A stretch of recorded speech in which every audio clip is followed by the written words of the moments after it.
Hello दोस्तों, मैं प्रबोध आप सभी का वेलकम करता हूं आपके अपने इस चैनल हेल्पिंग व्हील में।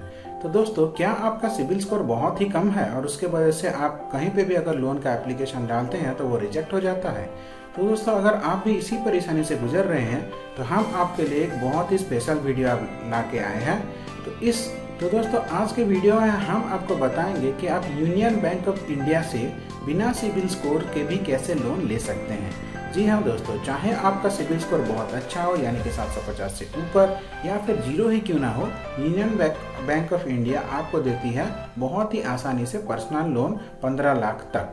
तो अगर आप पहली बार लोन के लिए अप्लाई कर रहे हैं तो आपको लोन मिल जाएगा 5 लाख तक, और अगर आप पहले से अप्लाई लोन कर चुके हैं और अगर आप उसका EMI अच्छे से भर रहे हैं तो आपको मिल सकता है लोन 15 लाख तक का। तो दोस्तों, चलिए शुरू करते हैं।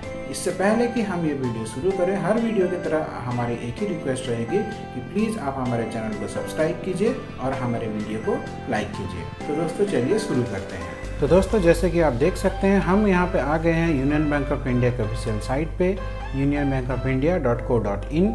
तो यहाँ पे ये देखिए, पर्सनल लोन ये सैलरीड के लिए है। आप चाहे गवर्नमेंट जॉब करते हो या फिर कोई रेपुटेड प्राइवेट ऑर्गेनाइजेशन में आप जॉब करते हो जहाँ पे आपको सैलरी मिलती है, तो आपको ये लोन आराम से मिल सकता है दोस्तों। तो दोस्तों, पहले हम आते हैं इस लोन का पर्पस क्या है, ये किस चीज़ के लिए आप ये लोन ले सकते हैं।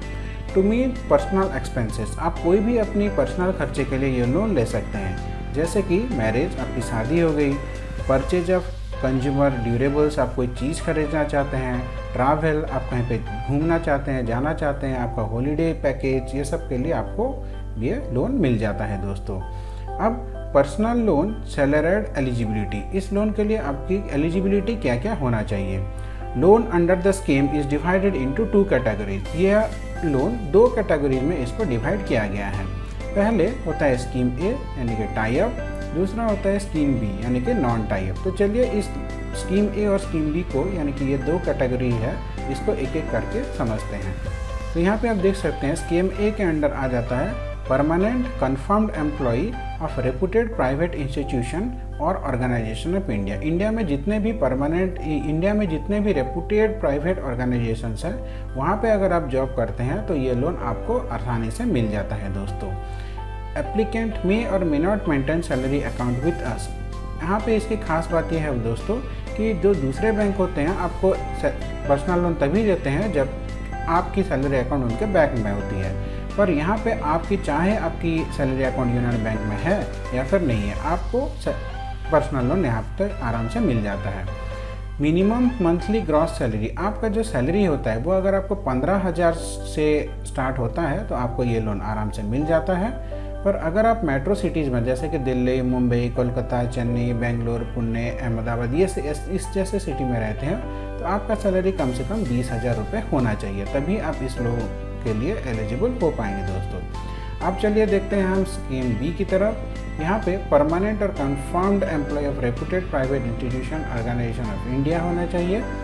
फिर the applicant should be consumer of the bank of at least 6 months. अब अगर आपका अकाउंट इस बैंक में है तो ये आपका अकाउंट का कम से कम 6 महीना होना चाहिए। Applicant should necessarily maintain salary account with us, यहाँ पे स्कीम बी के तहत आपका जो सैलरी अकाउंट है वो यूनियन बैंक ऑफ इंडिया में होना चाहिए और आपका मंथली सैलरी 15,000 होना चाहिए। और अगर आप जैसे कि दिल्ली, मुंबई इस तरह जैसे मेट्रो सिटी में रहते हैं तो सैलरी आपकी 20,000 होनी चाहिए।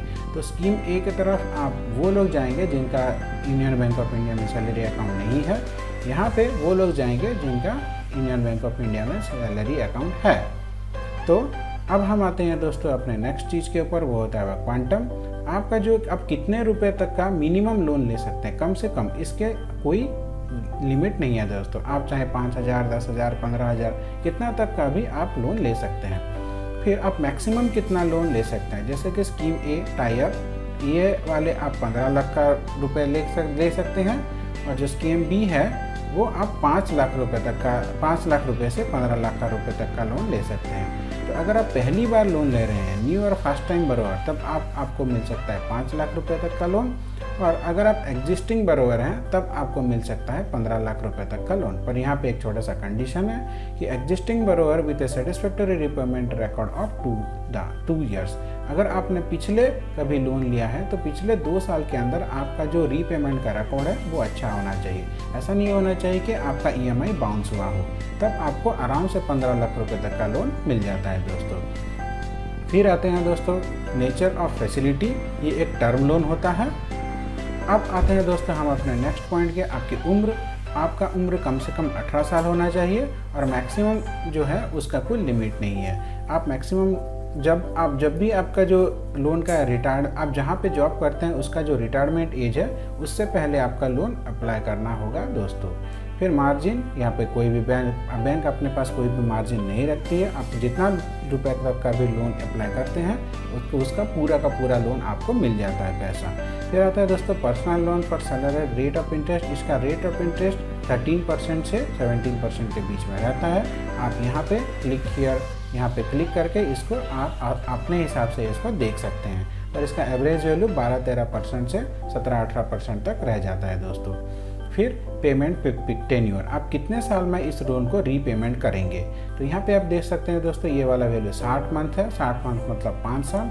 आप जब भी लोन लेंगे 5 साल के अंदर इसको आराम से पेमेंट कर सकते हैं। फिर मोराटोरियम, यहाँ पे कोई भी मोराटोरियम पीरियड आपको नहीं लगता है। No moratorium period is allowed. Repayment shall commence from succeeding month of first disbursement of loan. तो दोस्तों इसका मतलब ये है कि मान लीजिए आप इस महीने में लोन ले रहे हैं तो आपका जो EMI है वो अगले महीने से शुरू हो जाएगा। तो मोराटोरियम सिर्फ और सिर्फ आपको एजुकेशन लोन में ही मिलता है, बाकी सारे लोन में ये वाला नहीं मिलता है। फिर सिक्योरिटी, यहाँ पे आपका कोई भी सिक्योरिटी नहीं चाहिए दोस्तों, ये इस लोन का खास बात है। पर इसका एक कंडीशन है कि subject to the condition that spouse of the applicant must be join as a co applicant. आपके जो स्पाउस है मतलब आपकी जो हस्बैंड है या फिर आपकी जो वाइफ है वो आपके को एप्लीकेंट होने चाहिए। फिर आते हैं दोस्तों guarantee. In case borrower is single, window और डिवोर्सी, अगर जो भी लोन ले रहे हैं वो अगर शादीशुदा है तो उनके लिए ये कोई गारंटी वगैरह नहीं चाहिए, कोई सिक्योरिटी नहीं चाहिए।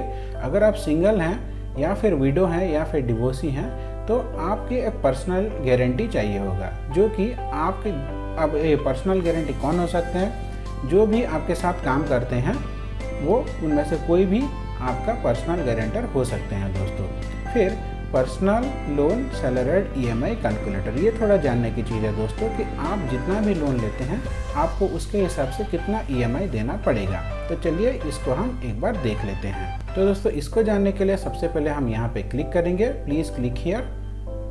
तो जैसे ही हम यहाँ पे क्लिक करते हैं पर्सनल लोन EMI कैलकुलेटर खुल गया। अब जितने भी रुपए का लोन लेना चाहते हैं यहाँ पे आप उसका वैल्यू डाल देंगे।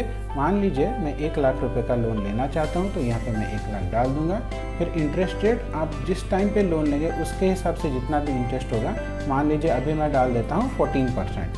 तो आप यहाँ पे पीरियड आप कितने महीने के लिए लोन लेना चाहते हैं, मान लीजिए मैं 60 महीने के लिए यानी कि 5 साल के लिए लोन लेना चाहता हूँ। तो जैसे ही मैं यहाँ पे कैलकुलेट डाल दूंगा तो देखिए यहाँ पे दोस्तों मेरा एक महीने में 2326 रुपये 83 पैसे आ जाता है EMI दोस्तों। तो दोस्तों जी हाँ, सिर्फ 2300 रुपये EMI देके आप 1 लाख रुपए तक का लोन ले सकते हैं। अब इसको जैसे कि मान लीजिए आपको कोई पर्सनल चीज़ काम करनी है तो 1 लाख रुपए तक का लोन आराम से आप 2400-2500 रुपये के EMI में ले सकते हैं। जी हाँ दोस्तों, अब चलिए हम इसको कंटिन्यू करते हैं। तो कंडीशन, तो यहाँ पे click here for apply online. अगर आप हम देखते हैं इसको अप्लाई करेंगे कैसे, उसके लिए हम यहाँ पे क्लिक करते हैं। जैसे ही क्लिक करेंगे ये वाला पेज खुल जाएगा। अब देखिए दोस्तों यहाँ पे PNB लोन्स इन 59 मिनट, 1 घंटे के अंदर आपका लोन सैंक्शन हो जाता है। तो अब यहाँ पे हम थोड़ा थोड़ा स्क्रॉल करके आते हैं दोस्तों पर्सनल लोन के ऊपर। पर्सनल लोन में आप देखते हैं कि आपको क्या क्या डॉक्यूमेंट्स चाहिए होगा। डॉक्यूमेंट्स के लिए हम यहाँ पे क्लिक कर देते हैं, ये वाला पेज खुल जाएगा। इसको हम थोड़ा सा जूम कर देते हैं ताकि आपको अच्छे से दिखाई दे। देखिए यहाँ पे आपको लोन के लिए जो भी आप एप्लीकेशन डालेंगे उसका पूरा एप्लीकेशन, फिर KYC डॉक्यूमेंट, KYC का मतलब होता है नो योर कस्टमर। यहाँ पे आप अपने पान कार्ड दे सकते हैं, वोटर ID कार्ड, पासपोर्ट, आधार कार्ड, एड्रेस प्रूफ, ये सब आप दे सकते हैं। अगर आप सैलरीड हैं तो यहाँ पे आपको इनकम प्रूफ देना चाहिए। इनकम प्रूफ में क्या आएगा, आपके पिछले 2 साल का ITR income tax return form 16 और पिछले 3 महीने का आपको सैलरी स्लिप देना पड़ेगा दोस्तों, और bank statement of last 12 month, आप अपने पिछले 12 महीने का बैंक स्टेटमेंट देंगे। तो अगर आपकी सैलरी अकाउंट यूनियन बैंक में है तो ये वाला नहीं चाहिए, क्योंकि ये डाटा उनके पास ऑलरेडी रहता है। अगर आपका सैलरी अकाउंट किसी और बैंक में है तो ये वाला आपको देना पड़ेगा। फिर दोस्तों अब हम चलिए जानते हैं कि इस लोन के लिए आप अप्लाई कैसे करेंगे। यहाँ पे आप देख सकते हैं पर्सनल लोन लिखा हुआ है, यहाँ पे हम क्लिक कर देंगे। जैसे ही क्लिक कर देंगे इसका एप्लीकेशन का पेज आ जाएगा। यहाँ पे देखिए, यहाँ पे 4 ऑप्शन आ रहा है, retail loan, MSME loan, pensioner loan और एजुकेशन लोन। आज हम पर्सनल लोन के ऊपर बात कर रहे हैं, तो यहाँ पे हम रिटेल लोन पे क्लिक करेंगे। जैसे ही क्लिक करेंगे यहाँ पे इसका पहले आता है दोस्तों चेक एलिजिबिलिटी, आप इसको लोन के लिए एलिजिबल हैं या नहीं, यहाँ से आप चेक कर सकते हैं। उसको चेक करने के लिए हम यहाँ पे क्लिक करेंगे। जैसे ही क्लिक करते हैं ये वाला फॉर्म ओपन हो जाएगा। Do you have existing relationship with bank, यहाँ पे पहले से ही नो है। अगर आपका बैंक अकाउंट इस बैंक में है तो यहाँ पे आप यस कर देंगे, अगर नहीं है तो नो कर देंगे। फिर टाइप ऑफ लोन, आज किस तरह का लोन लेना चाहते हैं, home loan, personal loan, vehicle loan. क्योंकि आज हम पर्सनल लोन के बारे में बात करें तो पर्सनल लोन के ऊपर क्लिक करेंगे। यहाँ पे आपका डेट ऑफ बर्थ मांग रहा है, फिर आपका इनकम डिटेल्स मांग रहा है दोस्तों। ये वाला आप सारा का सारा फिलअप करके जैसे ही आप यहाँ पे चेक एलिजिबिलिटी के ऊपर क्लिक करेंगे, आप ये बता देगा कि आप लोन के लिए एलिजिबल हैं या फिर नहीं है। तो दोस्तों अगर आप इस लोन के लिए एलिजिबल हैं तो फिर आप क्या करेंगे दोस्तों, फिर अप्लाई फॉर लोन, यहाँ पे आपका एलिजिबिलिटी पता चल जाएगा। फिर अप्लाई फॉर लोन में क्लिक करेंगे न्यू एप्लीकेशन में। जैसे ही आप न्यू एप्लीकेशन में क्लिक करते हैं दोस्तों ये वाला फॉर्म आ जाएगा। तो यहाँ पे आप देख सकते हैं दोस्तों, do you have existing relationship with bank, वही वाला है। अगर आपका बैंक में सैलरी अकाउंट है तो यस करना, नहीं है तो नो करना। फिर टाइप्स ऑफ लोन, यहाँ पे पर्सनल लोन। अब टाइप्स ऑफ एम्प्लॉयमेंट, अब जो भी तरह का एम्प्लॉयमेंट, अगर आप सैलरीड हैं, गवर्नमेंट जॉब होल्डर हैं तो यहाँ पे क्लिक कीजिए, प्राइवेट हैं तो यहाँ पे क्लिक कीजिए। फिर दोस्तों आपको जितना भी अमाउंट का लोन चाहिए होगा आप यहाँ पे भर देंगे, ये फॉर्म का पूरा डिटेल में फिलअप कर देंगे और फिर इसको आप सबमिट कर देंगे। जैसे ही आप इसको सबमिट करते हैं, सबमिट करने के बाद आपको यहाँ पे आपका मेल में पूरा डिटेल्स आ जाएगा और आप इसका प्रिंट आउट निकाल के बैंक को जा सकते हैं या फिर इसको ऑनलाइन भी प्रोसेस कर सकते हैं दोस्तों। तो अगर आप इसके बारे में और कुछ जानकारी चाहते हैं तो प्लीज़ इस वीडियो के नीचे कमेंट कीजिए। आपका कुछ भी डाउट होगा तो इसके ऊपर हम ज़रूर आपको डाउट क्लियर करने की कोशिश करेंगे। तो दोस्तों आज के लिए इतना ही। आपका दिन मंगलमय हो। धन्यवाद दोस्तों।